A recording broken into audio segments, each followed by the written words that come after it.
Okay, so have any of you ever been in so much pain that you weren't able to move, and when you tried to scream or cry out, nothing came out?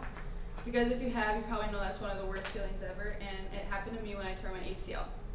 So today I'm here to inform you about what an ACL is, the recovery process, ways you can prevent it, and the most common sports it happens to, and the most common gender it can happen to.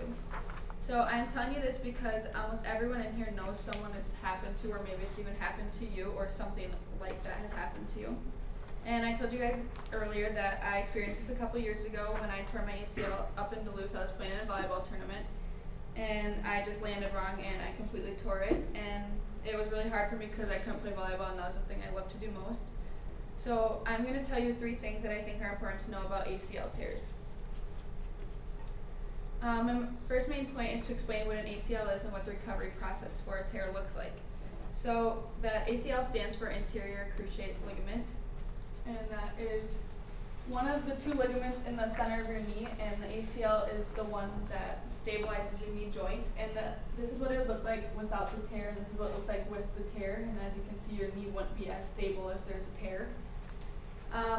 So to figure out you tore your ACL, you usually have to get an MRI, and that's a medical examination that shows your ligaments and muscles, not just bones like what an x-ray shows.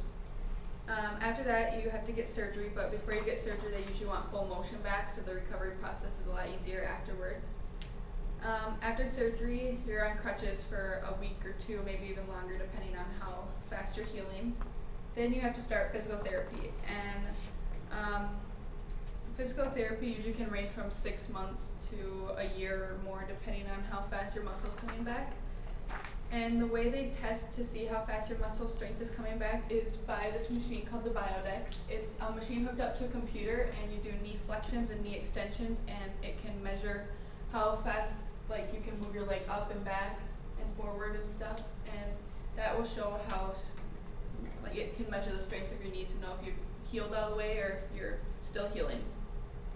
So during physical therapy, I did lots of squats, jumping, lunges, biking, running, and then the most important thing I did was practicing how to jump and land properly, because that's how I tore my ACL.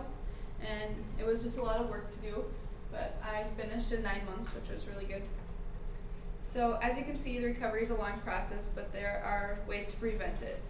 So there's many ways you can prevent your ACL. The most common one is obviously not to play a sport where there's a lot of pivoting and jumping and running.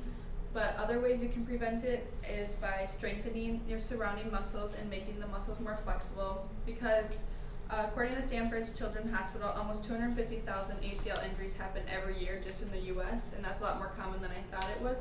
So I think by trying to prevent this from happening is easier than having it happen to you.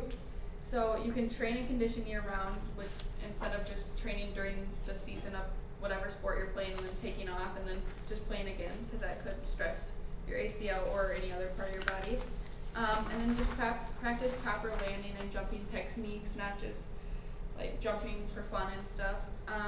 And then another thing is to bend your knee when you pivot, so it takes stress off of your ACL instead of just putting full stress on your ACL. So just by strengthening your surrounding muscles and bending when you pivot will help a lot with the stress.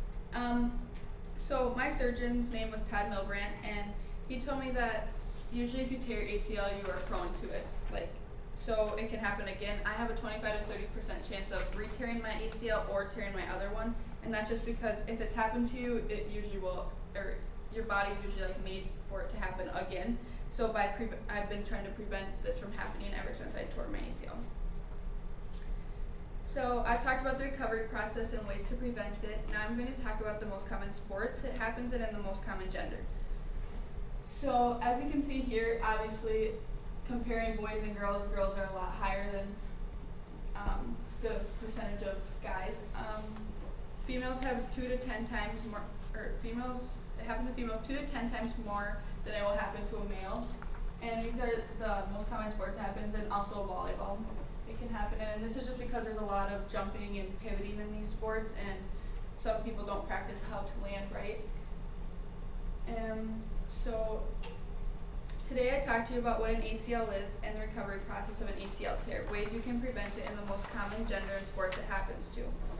Next time you're out being active, I want you all to be careful because it's a lot more common than you think, and I don't think you'd want to go through any of this.